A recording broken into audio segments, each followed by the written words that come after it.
On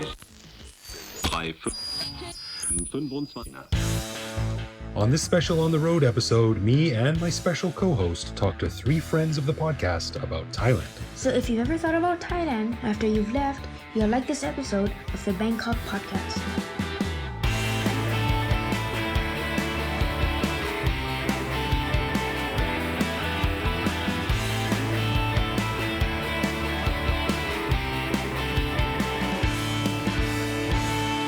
Sawadee krap, and welcome to the Bangkok podcast. My name is Greg Jorgensen, a Canadian who is back in Canada for a few weeks enjoying the daily highs of 18 degrees, although that's about as cold as I'd want it to get. And I am Killen Jorgensen, precocious child and special co-host as I sip this Tim Hortons hot chocolate and enjoy not sweating. That's right. So, listeners, as you may have guessed, I am not recording as normal this week.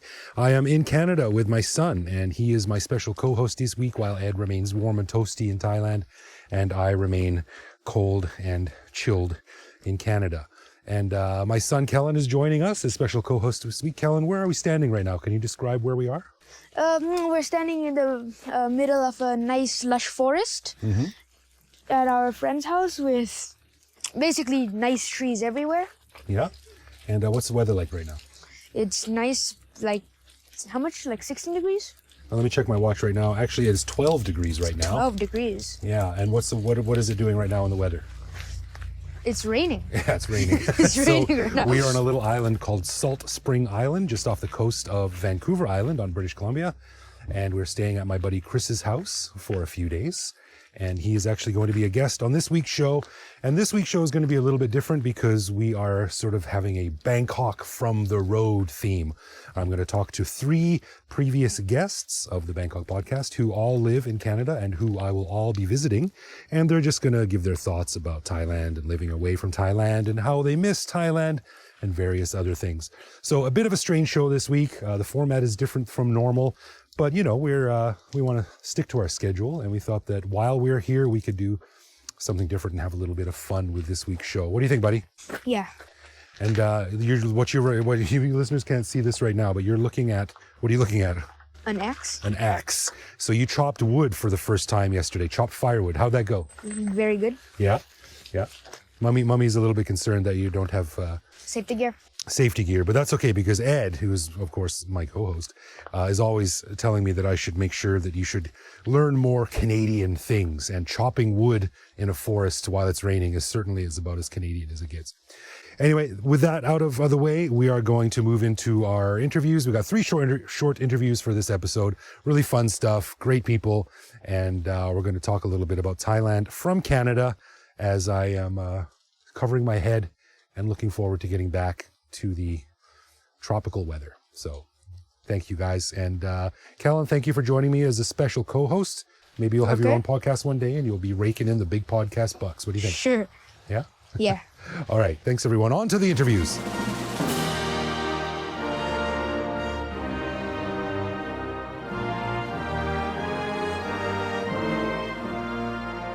Well, I am happy to be sitting down here in the intergalactic headquarters of Pailin's Kitchen. Pailin Chongchitnan?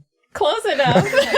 Pailin Chongchitnan is how you say it properly. Yes. Pailin from formerly Hot Thai Kitchen, now Pailin's Kitchen? No. This is my biggest marketing mistake. Oh, okay. The show is called Hot Thai Kitchen. So everything I do is under the umbrella of Hot Thai Kitchen. But my YouTube channel, I named it Pailin's Kitchen. Okay. Big mistake. If anyone wants to start any sort of like social media business, you should never have two different handles for your business.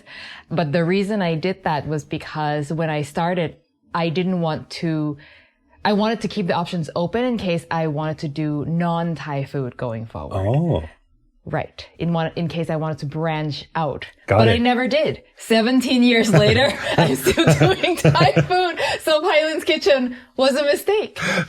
Well, listeners, you may have guessed that I am not in Bangkok. I'm actually in Vancouver right now, sitting down with Pailin. And we first met when you came on our podcast to talk about Thai food and what it's like in Western countries and what people think about it in Canada. And it's really nice to see you again in Vancouver here when me and my son are here on vacation. And I'm happy to be in your studio here, which is quite the setup, I have to say. That's one reason why your videos always look so great. Kudos to your brother for setting it up. Yes. It all the cords make it look a lot fancier than it is. The cabin is everywhere.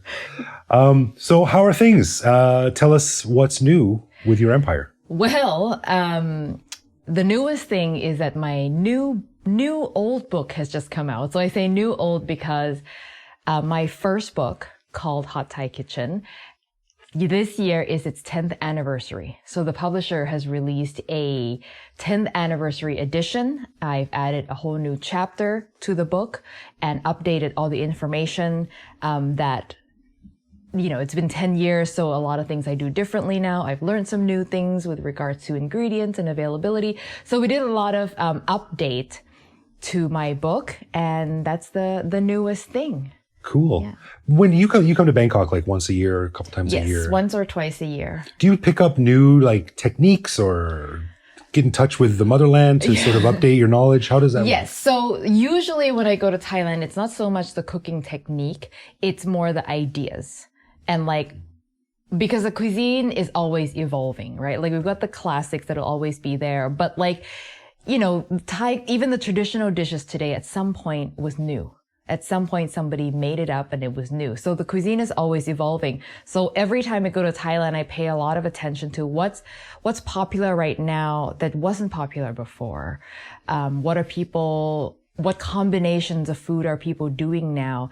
And with the rise of social media, it's kind of gotten out of control a little bit. Yes, because now a lot of people are doing things for social media. So they're doing things that are really cool in quotes, unexpected or wild, just to get views and clicks. A lot of them I find actually not great as food.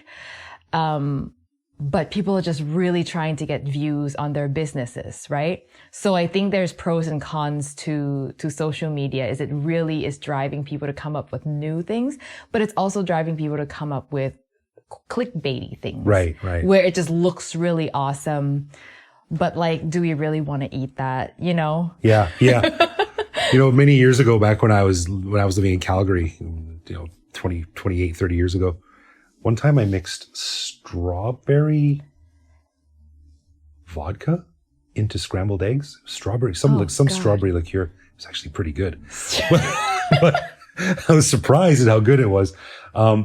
If only Instagram was around back then, I may you would have gone viral. Yeah, exactly. Yes. But that's what you're saying, is that people are just doing these crazy things that maybe are not adding to the oeuvre, the enjoyment of the food. Right. A lot of times they're doing it for the visual, things that are overstuffed and piled high with toppings. If you're on Thai social media, Thai food social media, very soon you start to notice that there's a theme there of things that are overstuffed, overloaded with crab and egg yolks and oozing things and just way too much of something. Yeah. And it's just oozing things. Sauces oozing everywhere, there's just that that appeal of things that it's like porn for food, right? It's everything just looks ultra extreme, and everything's got to be bigger, better, more colorful, more shock value. Yes. And then when you go and eat it, it's that was way too much egg yolk or whatever. Right. Have you ever seen those restaurants that do a Bloody Mary, but they put insane things like an entire hamburger through a skewer topped onto the Bloody Mary or something like that? Exactly. Things like that. And that I don't love. That's one thing I really try to I'm not going to look at that, but I do pay attention to where are people at? What are people liking? What are some trends that are coming along? And one thing I've noticed recently is there's definitely a lot more emphasis on regional cuisine. People are northern food. They're really paying attention to that, in Bangkok, right? Or this is southern food. This is food from the eastern provinces. So there's a lot more of that, which I really love. And I think that's been made possible by social media, because before, northern food has always been around, but it's kind of contained in the north. and it's hard for it to get out into the rest of the country because there wasn't a good vehicle for people to share it. But now with social media, when somebody goes to Chiang Mai, Chiang Rai, they can share those photos. And now I think the regional food has become more popular thanks to the ability for people to share so easily. Right. Well, I mean, Austin Bush wrote a Northern Thai cuisine and a Southern Thai cuisine cookbook years and years ago. I have it sitting right here. There it is. Food of Northern Thailand. I haven't talked to Austin in years, but and then you've got Andy Ricker and chefs like that are sort of old. I think they're sort of old school, pre-social media when they were specializing in cuisines like that. But certainly the platform wasn't there in previous years to blast it out globally. Yes. Yeah. Recently, like last year, I think 8 months ago, there was a list that came out of the top 50 restaurants in the world, and 6 of them were in Bangkok. Really? Yeah. Which is pretty impressive. That's wild. I mean, one thing Bangkok does really well is fine dining. Yeah. You know, as you know, living in Bangkok, it's like if you want to spend money in Thailand, in Bangkok, you can. Yeah. You can very easily. And they take that fine dining to a level that I think even places in Canada doesn't. I'm hearing from people who live in this world that there's a little bit of a backlash against it now because, like, especially when you go for a tasting menu, not everyone wants to sit there for 3 hours and have everything come out and just be so indulgent. Yes. And, you know, sometimes you just want to go and have a meal and leave. So I don't know. I personally would not really like it. That being said, when I went to Gagan's Kitchen years ago and had his tasting menu, my mind was blown right out of my face. But I also find that you can get what I call dining whiplash, where you drop 2,500 baht on a meal and you're stuffed. And then you come outside and you see some woman cooking gayang on the side of the street and you're like, wow, I could have been just as stuffed and spent 40 baht on some delicious chicken and sticky rice, you know? Yes.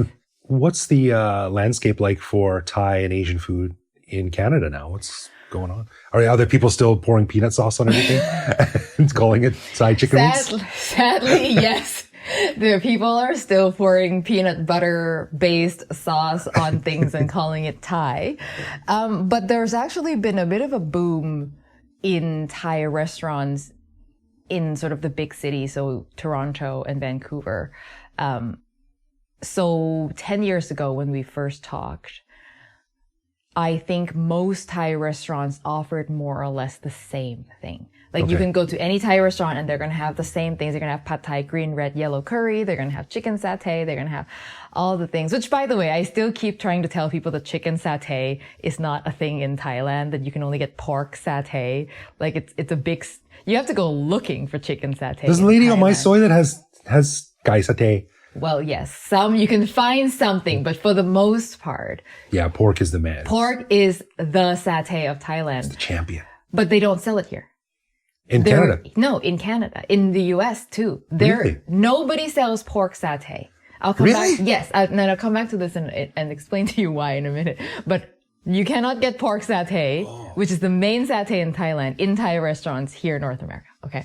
Now, Thai restaurants. So there's been a big boom of sort of more innovative places that offer unique things that you don't typically see in the standard Thai restaurant menu.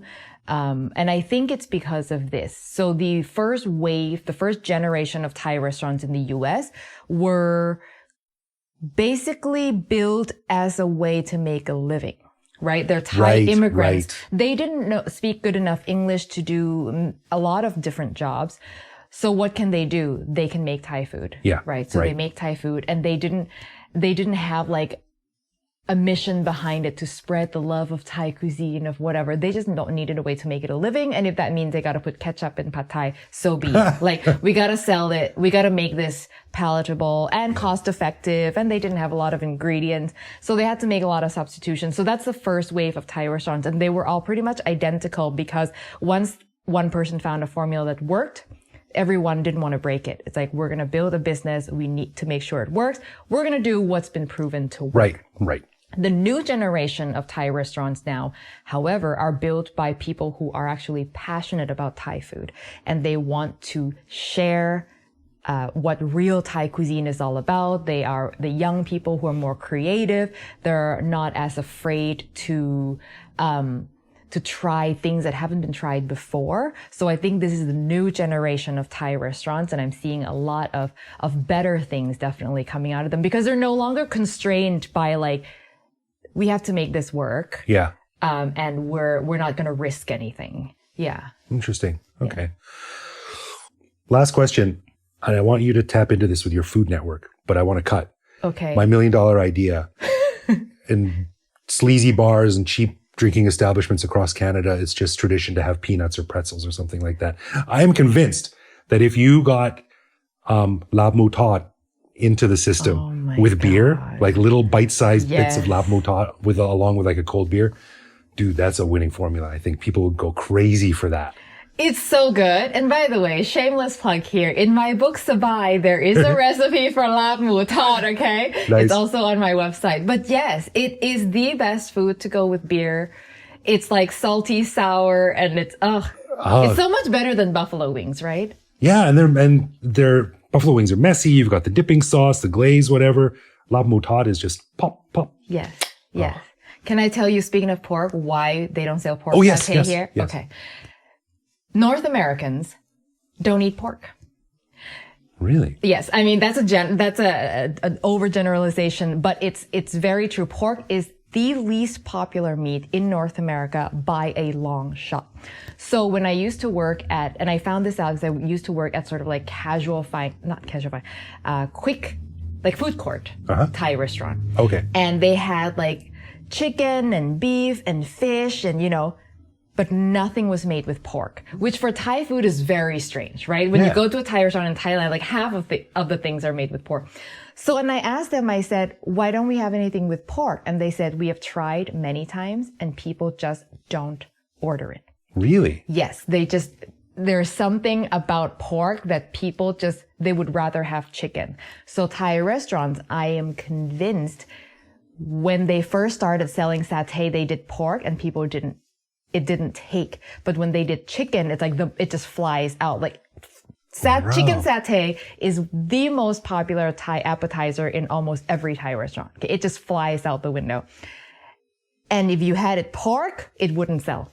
Wow. Yeah. That's crazy. They're missing out on one of the simple joys in life, which is like a pork satay with sticky rice. God, there's nothing better than that. Yes. Well, there's some education to be done. So you're I've been trying to talk about pork satay for 10 years and there's still no pork satay on menus. I'm failing miserably. One day it's going to reach the tipping point and then you're going to have to come out with another book that's going to be all pork recipes or something. Oh my God. Yes. Well, thank you for allowing us to check out your awesome studio. Fantastic job with that and the book. And everyone check out the YouTube channel, Hot Thai Kitchen or Pylin's Kitchen. The easiest way, I think, hotthaikitchen.com is my website. Right. That's where all the recipes are.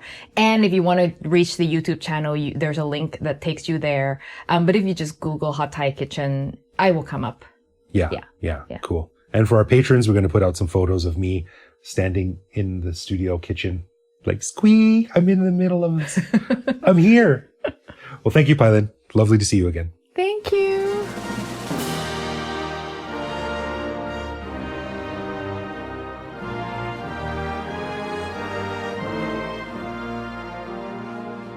All right, now we're going to jump in for a quick interview with my very good friend, Chris. And I met Chris in Thailand after he spent decades in Japan? Oh, I would have been there probably 15 years, possibly before I got down to Thailand. Okay, all right. So you wrote the Lonely Planet Guide in Japan for years, which was very cool. And then you moved to Thailand, and that's where we met up, and we used to go on long bike rides and hang out and get up the shenanigans and things like that. And now, Chris, you live on this wonderful island called Salt Spring, which is just off the coast of Vancouver. And you very generously allowed us, me and my son, to stay with you for a few days while we're here. So this is a great lifestyle you have, man. It's a great place to be.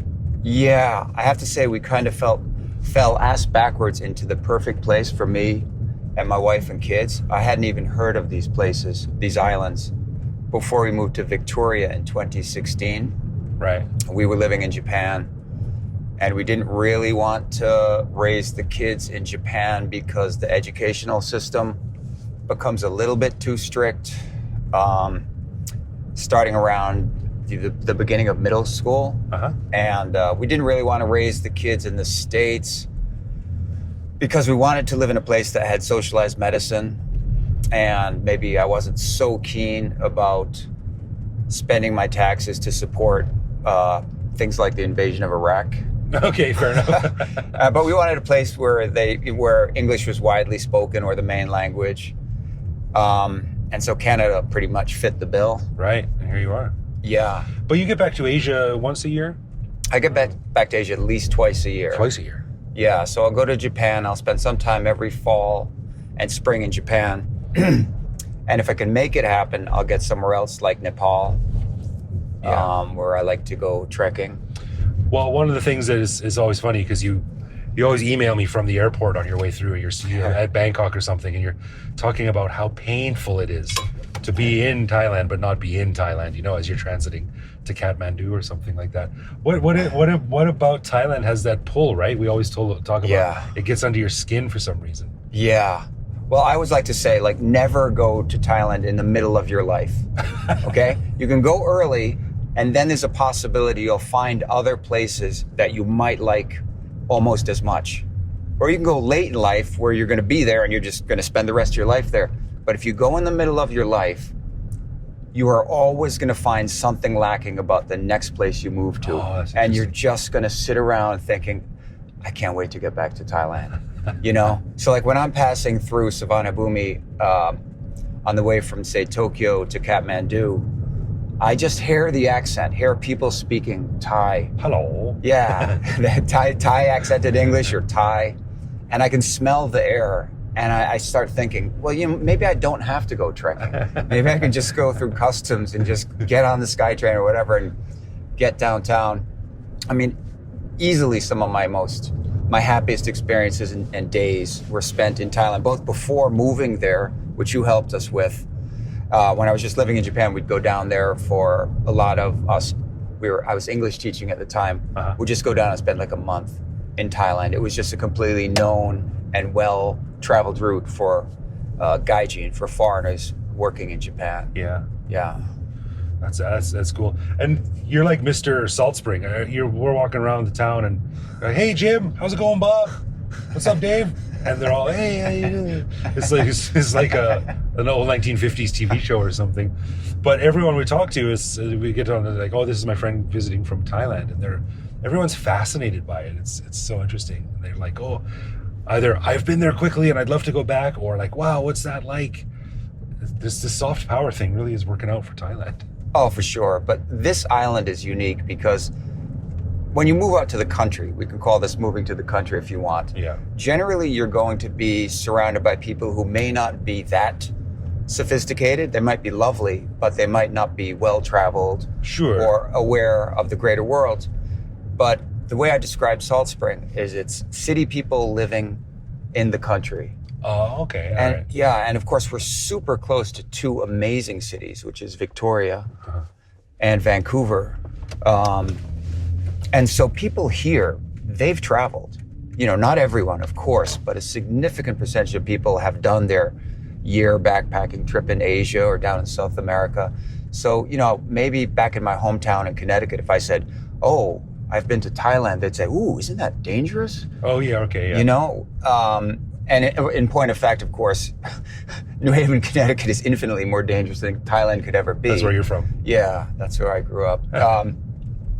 But here, if you say, I've been to Thailand, they'd be like, well, the Andaman seaside or the South China seaside? Oh, really? Or did you go north or did you stay in Bangkok? They know about it. And they just appreciate, and they're interested to hear exactly where you went and what you did in Thailand. So it's very, the people we're all sort of on the same page here. Interesting. Yeah, we appreciate each other's, travels and stories. Can you get any Thai food on Salt Spring? So no Thai restaurant?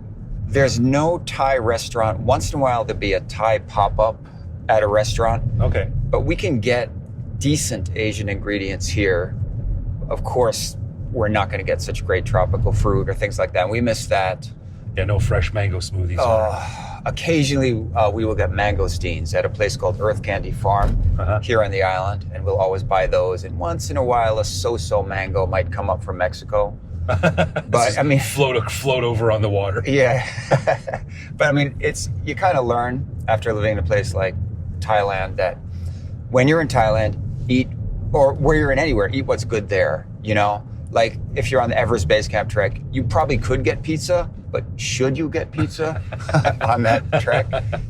You should get dal bhat or whatever else they're serving. They do that very well. Yeah. Pizza's not going to be great. And Right. so, yeah.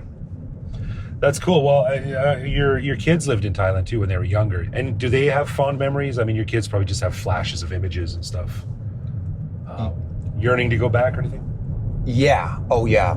They talk about it all the time. So when we actually moved there, you helped us find an apartment and we moved down there very quickly without much planning. Right. That was on Soi Lalaksap, just off of right by Chongnon CBTS station. Yeah, this was when Fukushima happened and we weren't exactly sure what was going to happen with the reactors. And so for 1 month, we just said, let's go live in a service apartment in Bangkok because my son was very young and my wife was very pregnant with our daughter. Yeah. And you really hooked us up. You know, it never would have happened without you. You sent us a video of this apartment, which turned out to be great. Yeah, I remember that. It was fun. Yeah, and you introduced me to someone who could help me get a journalist visa. But we went down there we were so far out on a limb. We had no long-term visa, okay? We had almost no stuff. We had an apartment that we had never seen.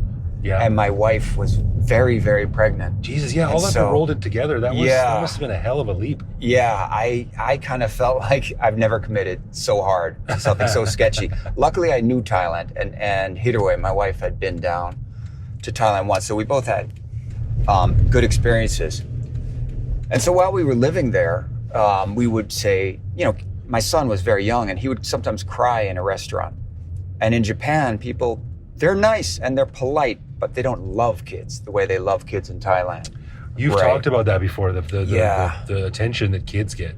Oh yeah, kids are stars. They're just stars of the show, and they can get away with almost anything. And so we'd be sitting in a restaurant, and my son would start crying, and a waitress would just come scoop him up and just go away with him. And it takes a bit of getting used to. It could be alarming at first. Yeah. You know, a stranger in a country that you don't live in has just disappeared with your son into the back of a kitchen or something. We're out taking him out to the street, and you get a bit nervous, but you know, then they come back with, like, there would be 3 of them clustered around him, and he'll be smiling, and they'll just be remarking how cute he is, and then we're on the SkyTrain, and when my wife got on the train, I might be carrying my son, and they would see how pregnant she was. It was like a fight among the Thais to be like, who can have the honor of giving up the seat for this woman? Like, she was not permitted to stand, you know? And so it was just a wonderful experience. You know, Yeah. I already loved Thailand from going down to the islands. I love the Thai beaches and snorkeling and stuff. And so we went back to Japan for a couple months, and then it was kind of a cold day, and I got home from working in my office, and Hideaway said to me, because we were already thinking about moving out. I had been in Japan a long time, and we were just thinking about maybe we should try somewhere else. We were looking at Switzerland and Portland, Oregon, places like that. Right. And then Hideaway just said to me, what about Thailand? And I just looked at her and said, if you're serious, we can be there tomorrow. Let's just go. And so that's when we contacted you. Right. Yeah, because we had met because you were researching an article for the Toronto Star about people running tour businesses around Right. Asia. And as we're wrapping up here, let's talk about that. So you run some walking tours, and you have a really, really great resource website for Japan, Yeah, which you still manage, right? Yeah, it's been amazing. I was working for Lonely Planet. I did Lonely Planet guidebooks for about 20 years. And finally, just a colleague of mine decided to start running walking tours. And he did well because obviously he was known as the Lonely Planet guy. And so I figured I should do this, start offering guided tours in Kyoto, Tokyo, Nara, and Osaka. And then when we decided to move to Thailand, of course I reached out to you, and you really hooked me up basically gave me a life in Thailand. And you put me in touch with a guy who did websites about Thailand, and you thought we could perhaps do something together about Japan. And that gentleman became my business partner at Inside Kyoto, which is an online guidebook. InsideKyoto.com? Yep, Right. exactly. And we also have InsideOsaka.com and TrulyTokyo.com. Oh, okay. And those have been absolutely fantastic for us. They're great resources. I like trolling through them because, I'm a huge Japan nerd, and just seeing all the hidden details. It's the same thing that I find after 2 decades in Thailand. If you go behind this house, you'll see a special thing, or, there's the history of this wall is interesting, or something really, really strange like that. Your website is full of stuff like that. Yeah, I mean, we've been at it for several years now, probably 7 years. So it's kind of a hodgepodge and amalgamation of all my little favorite places, and we try to keep it updated. And so that's been really good for us, and it gave us the flexibility to consider moving somewhere like this, like Canada. Right. And, I can work remotely. Of course, I have to go to, all those cities. I stopped doing Bangkok and I stopped doing Hong Kong tours, but Japan is still full steam ahead, and it's really my main thing. And it dovetails very nicely with my tour business, where we offer small, intimate, usually walking tours of Kyoto, Nara, Tokyo, just the main tourist cities. Yeah. So it's just been a fantastic, and we owe that to you, because I certainly never would have met my business partner. You're too kind. Well, let's work on a salt spring, like SiriusSaltSpring.com or something. I'm thinking about it, man. I mean, it would be it'd be a much smaller thing. It would just be kind of like a labor of love. It'd be a Wikipedia page, but yeah. detail. I mean, I just wonder how many of my neighbors would hate me for. I mean, Right. A lot of people, I think, to a certain extent, try to keep this a well-kept secret, Right. and it can't really absorb. It can't absorb quite as many tourists as Bangkok, I would say. I don't think so.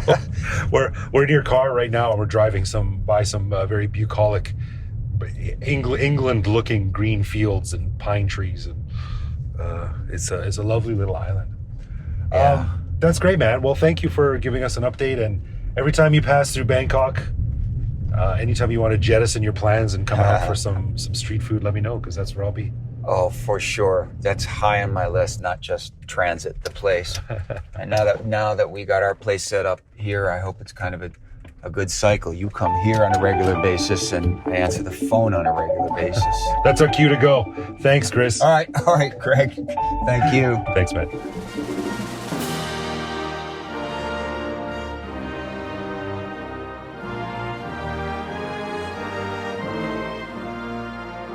All right, we are here with the OG co-host of the Bangkok podcast, living in Victoria, British Columbia, Mr. Tony Joe. Tony, good to see you again, man. Hey, Greg, good to see you.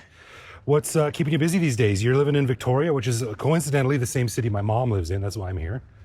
And what's going on with Tony? Catch us up.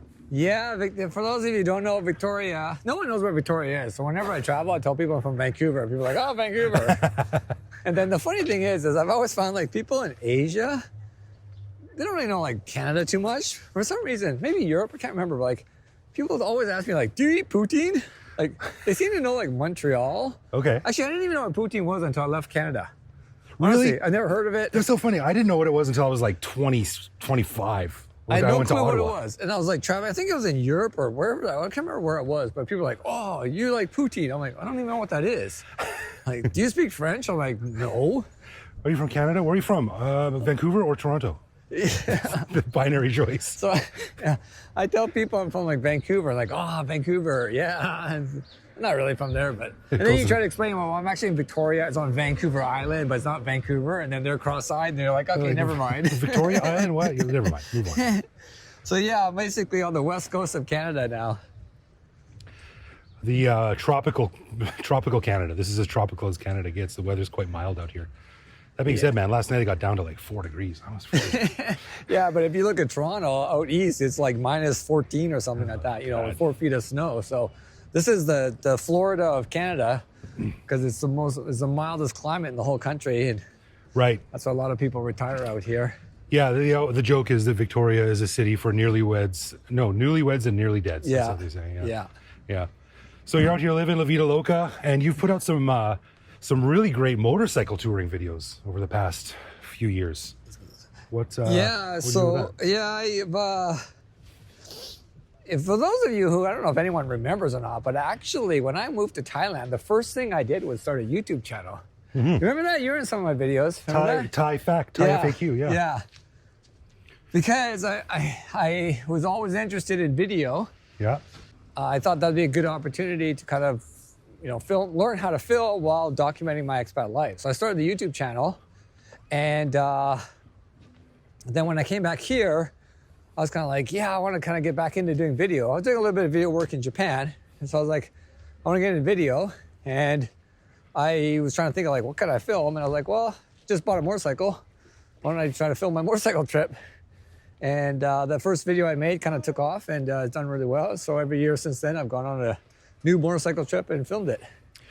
They're really great. Or do you put them on your YouTube channel? Yeah, on my YouTube channel. What is it? Give us a plug. Anthony Joe, just my name. It's funny because another YouTube video is basically how we met. And I was actually talking about this to someone recently, but your like big video that blew up in Thailand was when you were caught in like a tear gas explosion battle in the red shirts when it kicked off in 2010. Yeah. And, The funny thing is that, do you remember how the podcast got started? It's such a Thai way of how that happened is, that video went kind of viral. Yeah. You had a house party at your place. You invited me to a house party. I showed up there. We met. Yeah. I noticed you had a mountain bike, and I was into mountain biking. So you're like, hey, let's go for a ride. Because you have those videos where you ride around. Yeah. Right? So I was like, hey, that sounds cool. So I remember this.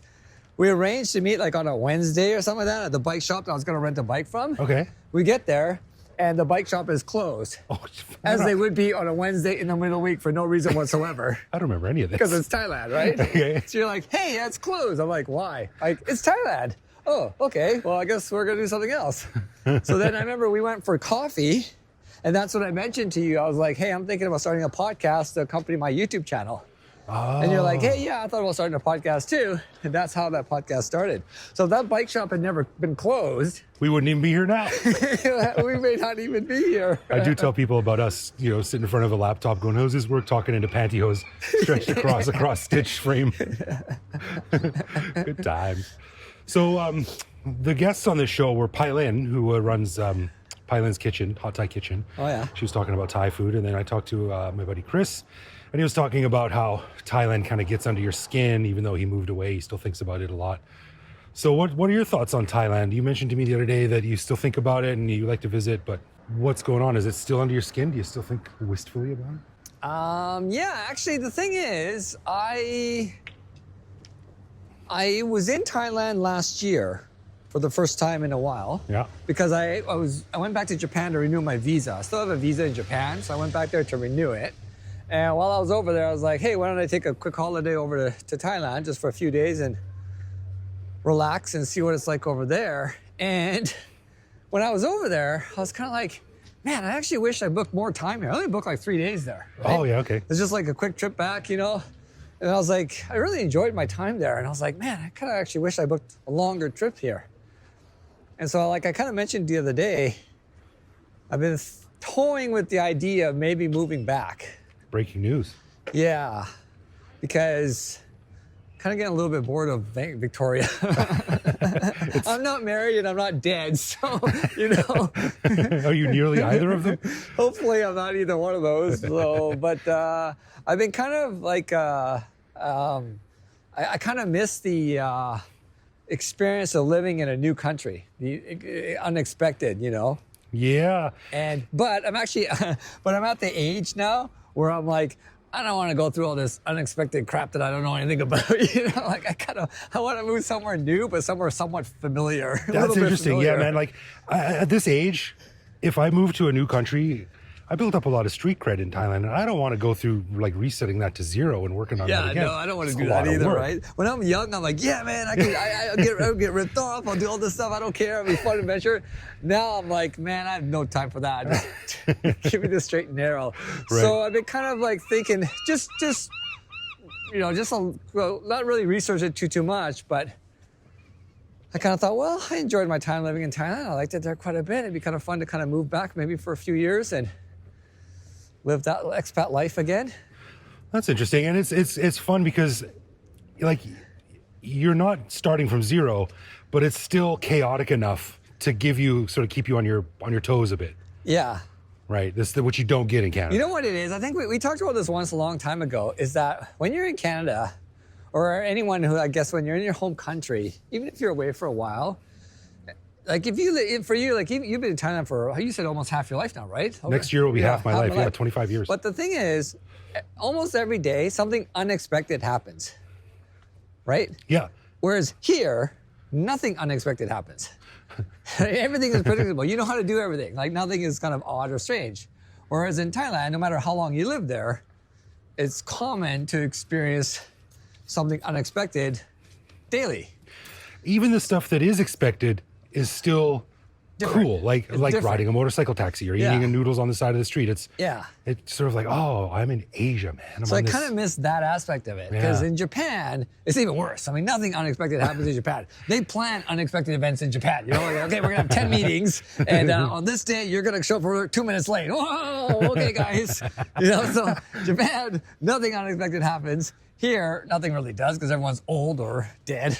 You know, so I kind of miss a little bit the kind of excitement feeling of living in a foreign country and be like, man, I can't believe I'm over here, like way on the other side of the world. And yeah, I feel that way for the hot season. I mean, I'm over here enjoying this cool weather. Right now, it's like 38 degrees in Bangkok. And even then, when I'm sitting there going, oh my God, this is just hot as balls, I kind of still like the romance of it, the adventure of it, like the reminder that I am living this life outside of what was my original trajectory. The norm, So originally, I've had this thought for a while, and originally I tried to move to Europe. I almost had a job with the company, like doing marketing for a motorcycle tour company. Oh, cool. Right, which I thought would be perfect for me with my marketing background, my passion for motorcycles and all that. And that was in Spain, so I was almost going to move to Spain, but it kind of fell through. So I looked at a few other countries I could move to over there, and just getting the visa was really difficult. And so I thought, well, you know, unfortunately, I'm at the age now where I can get that retirement visa. Oh, no. So that's a double-edged sword, isn't it? Maybe I might go back to Thailand and get that visa. And, you know, because one of the things I really do enjoy about living here, though, is not having to worry about visa.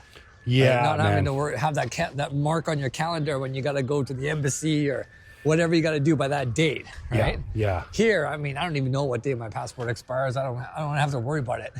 If I get Thai citizenship, man, I'm going to staple that thing to my head, forehead, and just walk around like, I don't have to follow any of your stupid rules for expats. You know what's funny is in Japan, they're starting to introduce two-tier pricing there. Oh, I read about that. What's going on with that? Yeah, because of all the tourists, right? And the tourists are causing so much chaos because they're not being good little Japanese. And so the Japanese are like, okay, we'll introduce two-tier pricing. So I was saying to my mom, I said, what would happen if you went to Japan? Because she's Japanese, but she gave up her Japanese citizenship. She has a Canadian citizenship now. Oh. Yeah. So I thought, what if you go to Japan? Now, you look Japanese, you speak Japanese, you are Japanese, but technically, you're not. And I can just see the needle scratch that's going to happen on the Japanese worker's brain. Like, wait a minute. You don't have a Japanese ID card. You are Japanese. You speak Japanese. I don't know what to do. That is something unplanned, and that's where the matrix glitches out. Yeah.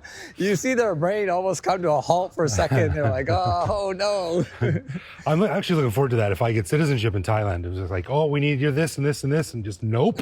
Slap that citizenship down. Yeah, it'll be interesting to see how they react to that. But it's interesting because the countries like Canada, citizenship is based on basically paperwork. Yeah. But in countries like South Korea, Japan, Thailand, it's more like blood. Yeah. But they don't do DNA tests yet. Maybe that's coming. Well, I hope you move back, man. It'll be good to have you in town again. And Yeah, I'll definitely let you know. I have to come back to Japan next year again for a visa, so I'll probably make a little bit longer trip over next year. yeah. And I'm kind of curious of how it's changed, though. One of the things that kind of struck me, I remember when I last lived in Bangkok, was the cost of living was going up. Yeah, And I it remember ain't a cheap one day, city. specifically, I was in this like restaurant or whatever, and I ordered a tea, and it was almost like 300 baht. Yeah. And I was like, what? Like, I'm paying for hot water and leaves. Like, are you kidding me? That's almost like $10. Actually, now it's almost $15 Canadian, you know? Jesus, For like yeah, hot that is water expensive. and leaves? Yeah, you gotta work a little bit harder to find those cracks. Like Bangkok is a cheap city to live in if you know where the cracks are, right? Right. But you gotta work hard to find those now. Whereas before it was easy, you just go over there, go to this soy, go to that soy. But now those soys don't exist because they're so in love with the Singapore way of doing things. Now they're pushing all the street food into hawker centers and things like that. Oh, are they So- really, eh? Yeah, which I think is stupid. If people wanted that, they'd go to Singapore. Right. They want Thailand because of Thailand. But Yeah. anyway, yeah, it's not a cheap city, and you know things like One Bangkok, the gigantic new vertical city in the middle of downtown that's gone up. They're changing the landscape and the culture. So you can't have a bit of sticker that's shock. right. Like, if I move back, I don't know if I would necessarily live in Bangkok or not. I haven't visited many of the other cities very much. Just been to Chiang Mai a couple times and all that. So I can't say what it would be like there. But I did kind of like the last year I lived there. I was kind of like, do we really need another shopping mall in Sukhumvit? Like, really? You know, like, Yeah, of course. And so, Yeah. and like $10 tea, I'm like, come on, man, this is Thailand. Like, what the hell? So I don't know where I'll end up, but it is something I'm kind of thinking about now. Interesting. Well, start up a new video channel. I'll tell you, you remember the Michael Jackson video, Bad, where those two guys had their hands tied together with a handkerchief and then they each got a knife? You have to do that with Ed to fight for the co-host position of the podcast. Or you could move to, like, I'll move to Chiang Mai and start Chiang Mai podcast.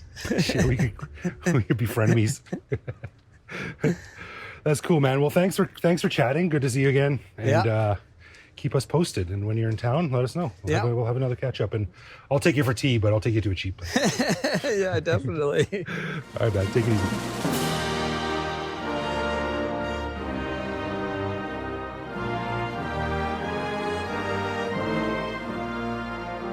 And I guess that's all for this week, guys. That was a little bit different than usual. 3 different interviews recorded in 3 different cities, 1 in a studio, 1 while driving in a car, and 1 while walking around downtown Victoria.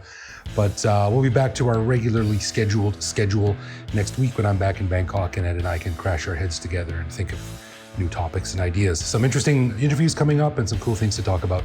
So thanks for listening, guys, and we'll see you back here next week.